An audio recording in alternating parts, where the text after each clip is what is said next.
নমস্কার প্রিয় শ্রোতাবন্ধু, ইতিমধ্যেই আপনারা সবাই অবগত হয়েছেন মহাশিবরাত্রির বিষয়ে।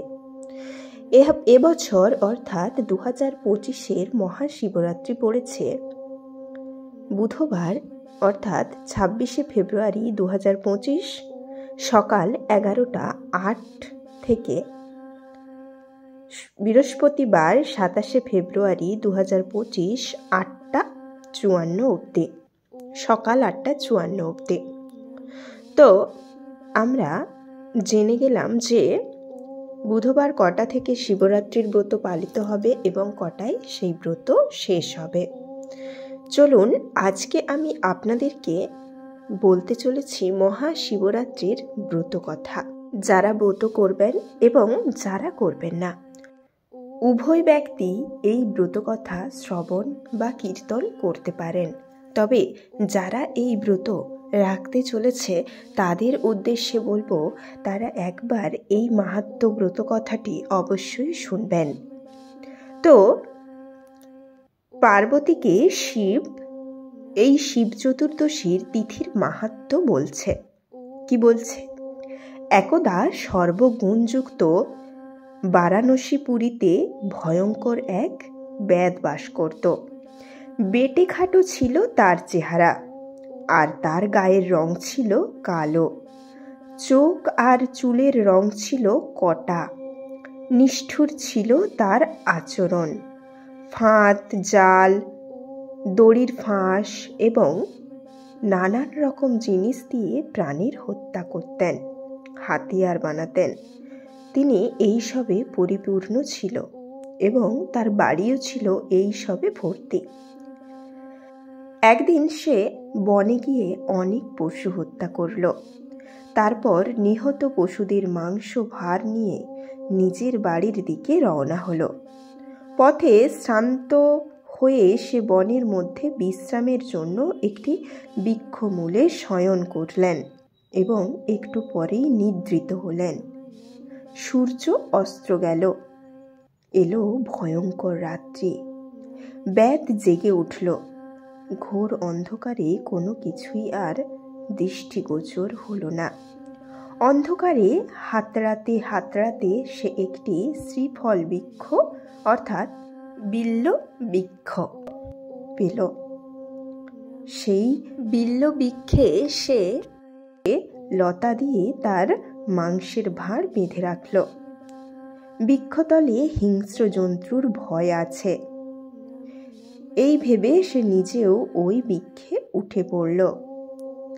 শীতে ও ক্ষুধায় তার শরীর কাঁপতে লাগলো। এইভাবে সে শিশিরে ভিজেই জেগে কাটালো সারা রাত।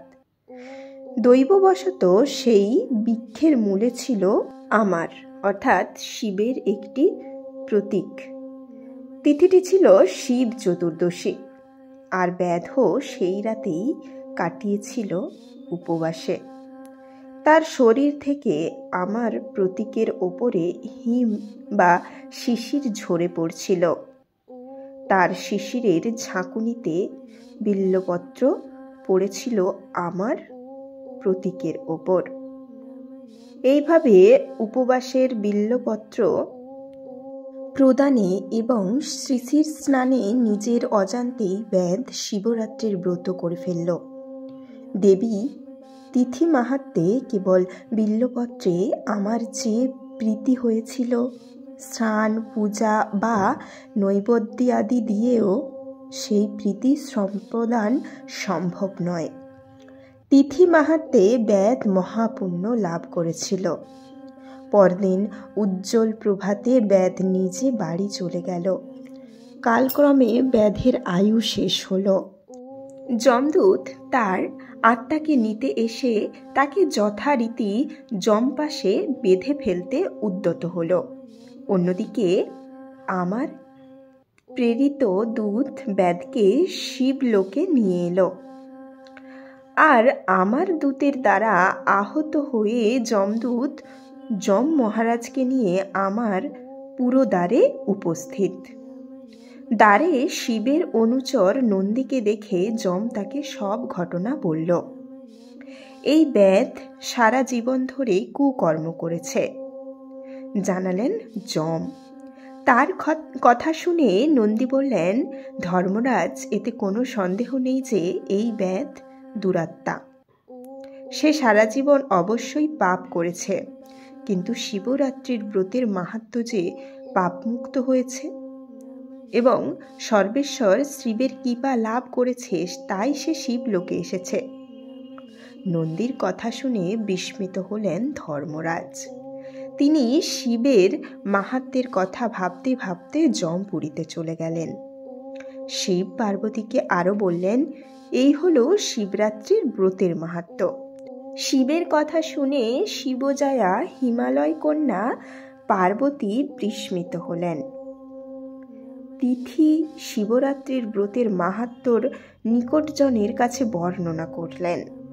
তারা আবারও তা ভক্তি ভরে জানালেন পৃথিবীর বিভিন্ন রাজাদের। এইভাবে শিবরাত্রির ব্রত পৃথিবীতে প্রচলিত হলো।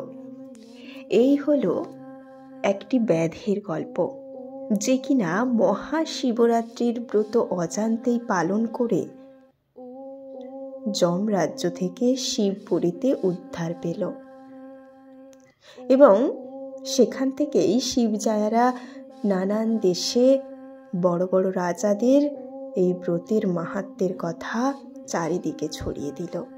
তারপর পৃথিবীতেই শুরু হলো এই চতুর্দশী শিবরাত্রি ব্রতের কথা, যা আমরা এখন করে থাকি। স্নান, নৈবেদ্য ইত্যাদি শিব চায় না, শিব চায় ভক্তি। মন ভরা ভক্তিতেও একজন পাপী মানুষ শিবের আশীর্বাদ লাভ করতে পারে। তাই অতি নিষ্ঠার সাথে আপনার সাধ্যমতো নৈবেদ্য দিয়ে, নিষ্ঠা ভরে, মনে ভালোবাসাপূর্ণ শ্রদ্ধা এবং ভক্তি দিয়ে ভগবানের পুজো করলে ভগবানের আশীর্বাদ আমরা অবশ্যই পেতে পারি। এই ছিল আজকের ব্রতকথা। আজ এই পর্যন্তই।